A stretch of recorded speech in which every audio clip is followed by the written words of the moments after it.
Bismillahirrahmanirrahim. Assalamualaikum warahmatullahi wabarakatuh. Nah, pada malam ini mungkin kita bisa menjadikan pertemuan kita sebagai pertemuan epistemik. Karena pada malam ini saya sedang merasa kebingungan karena saya sedang membaca sebuah buku Falsafatuna karya Muhammad Bagir Sadar, salah satu filsuf Islam yang terkenal. Nah, dalam buku Falsafatuna ini sendiri dia membahas atau menyinggung salah satu tema tentang relativisme. Namun saya ingin meminta pandangannya teman-teman terkait tentang relativisme itu sendiri. Tapi saya akan mengkerucutkan, saya akan lebih kepada salah satu filsuf yaitu tentang Immanuel Kant. Saya ingin meminta pandangan teman-teman terkait tentang Immanuel Kant sendiri. Bagaimana pandangan teman-teman? Apakah Immanuel Kant ini apakah dia bisa dikatakan sebagai salah satu filsuf yang menganut tentang teori relativisme atau tidak?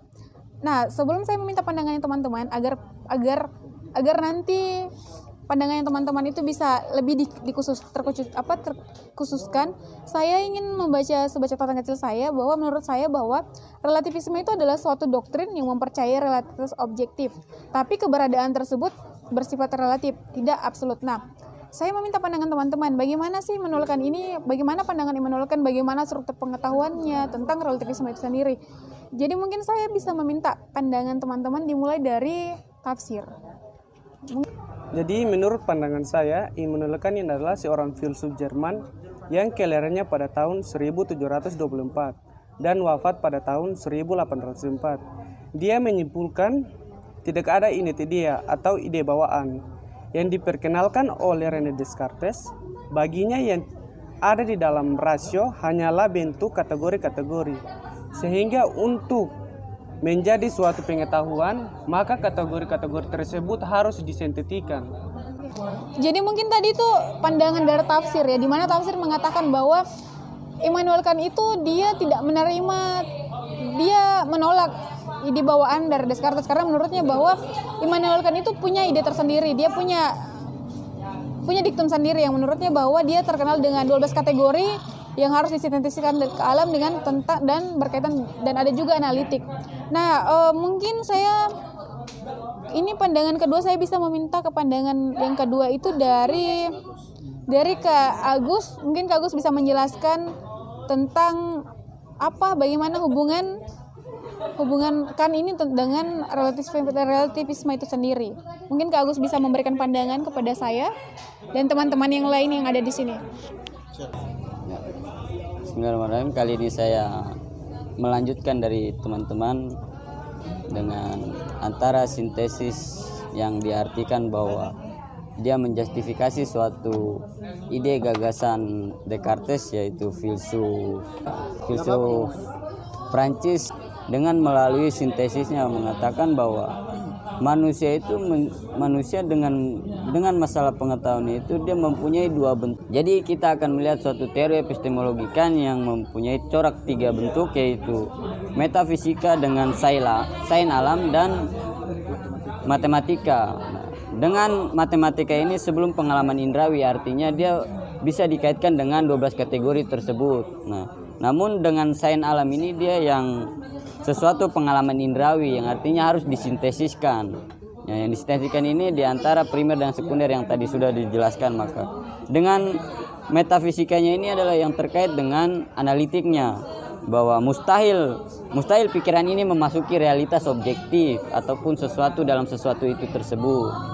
Nah, jadi yang bagaimana kita menghubungkan relativismenya kan dengan tiga tersebut dalam pandangan epistemologinya. Nah, dari itu maka saya akan memberi kepada moderator lagi untuk mempersilakan teman-teman. Oh, jadi tadi itu pandangan dari Kak Agus. Mungkin Tia bisa menarik sebuah analisis. Mungkin Tia bisa memberikan.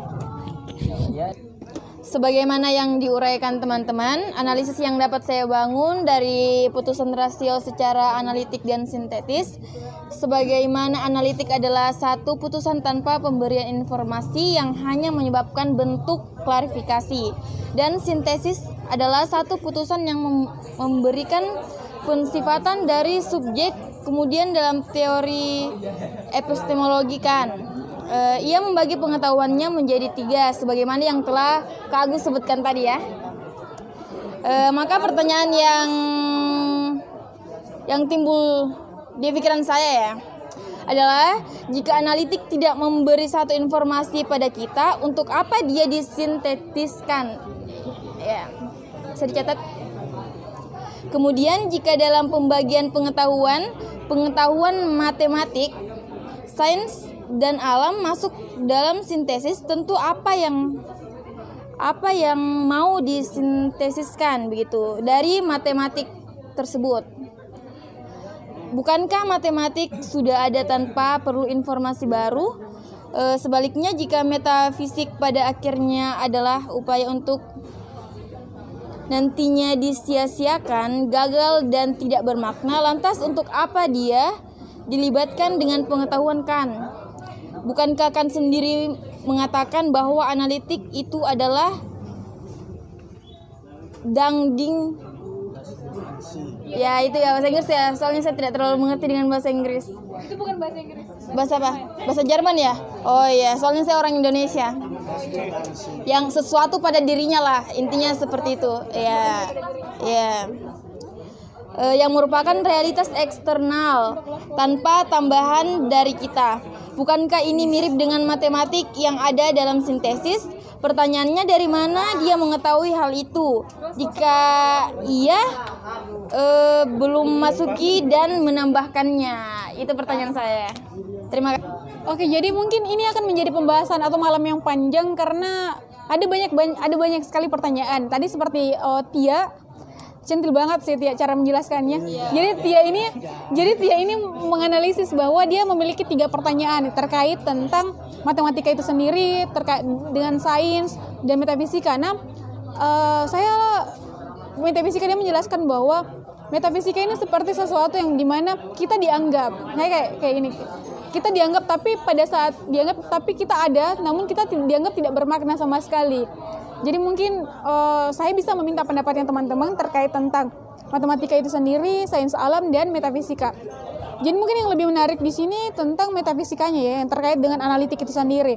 Namun saya meminta pandangan teman-teman, tapi saya memulai dari Kak Engkel dulu. Mungkin bisa menjawab pertanyaan-pertanyaan dari Tia tadi. Jadi saya persilakan kepada Kak Engkel bisa memberikan pandangannya atau sedikit gambaran atau penguraian. Oke, terima kasih kesempatannya saudara moderator. Menyangkut dengan moderator Ain aja. iya saudara Ain. Nah, menyangkut dengan pertanyaan-pertanyaan tadi sekaligus dari penjelasan teman-teman, saya memandang bahwa pertemuan yang tidak disengaja ini sungguh sangat menarik. Artinya ada nilai epistemik yang mungkin akan menjadi catatan kita pada ya ke depan dan lain-lain. Nah, gitu kan. Nah, dari pertanyaan saudara Tia tadi, nah itu menunjukkan bahwa betapa keren ya analisisnya dari penjabaran teman-teman. Nah, Immanuel Kant ini kemudian saya melihat ada salah satu ciri dari ketidakkonsistennya atas teori pengetahuan Immanuel Kant. Nah, kenapa saya katakan sedemikian rupa? Karena pada sintetik dan analitik, Immanuel Kant pun mengatakan yang dimaksud dengan analitik adalah satu keputusan rasio yang tidak memberi satu informasi baru, tapi itu hanya bentuk daripada klarifikasi. Nah, kemudian yang dimaksud dengan sintetik ini adalah sebagaimana satu keputusan rasio yang kemudian ada reaksi subjek atau satu pensifatan terhadap objek yang kemudian itu ada dari subjek meletakkan kepada objek itu.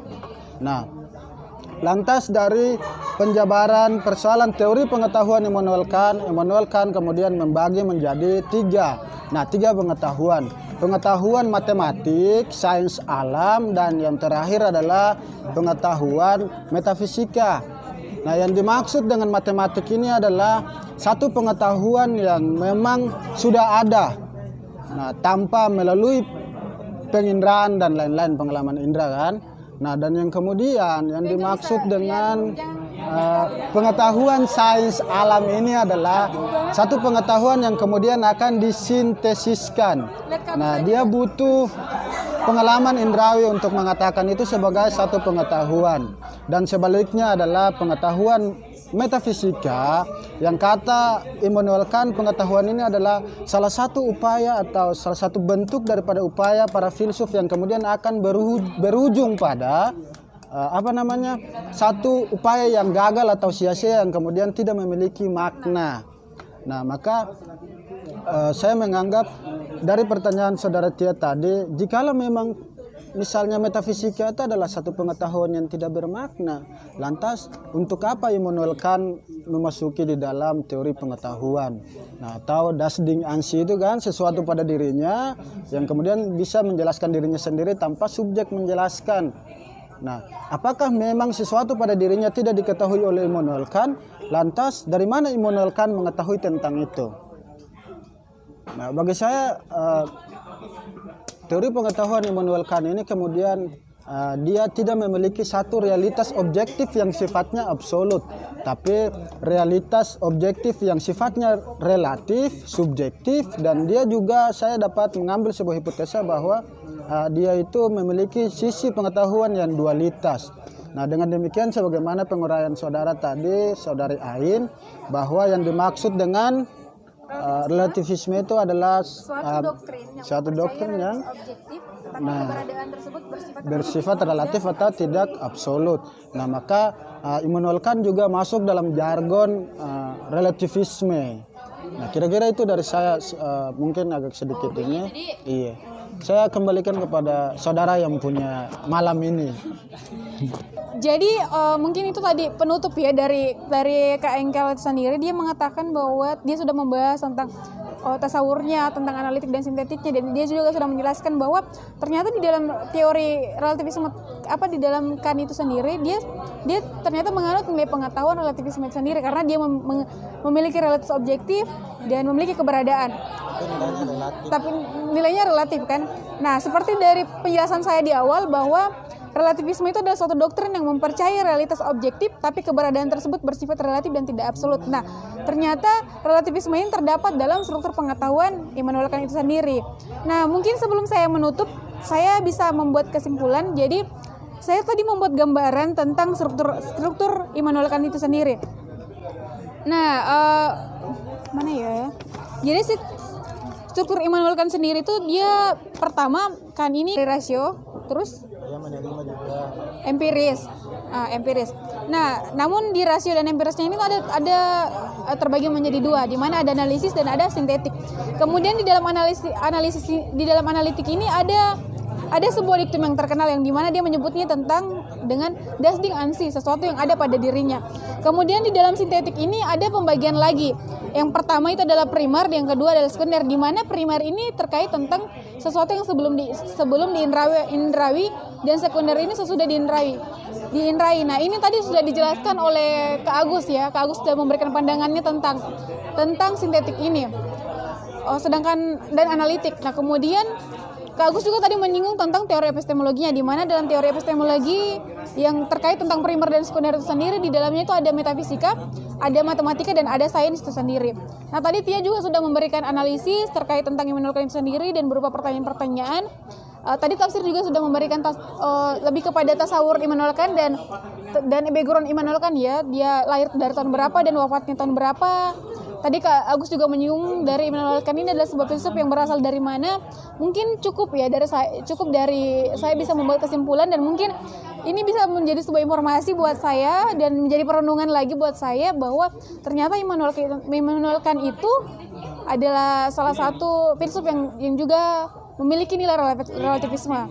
Mungkin itu saja. Terima kasih atas bantuan teman-teman pada malam ini. Mungkin ini bisa dikatakan sebagai Sabtu malam yang sangat epistemik.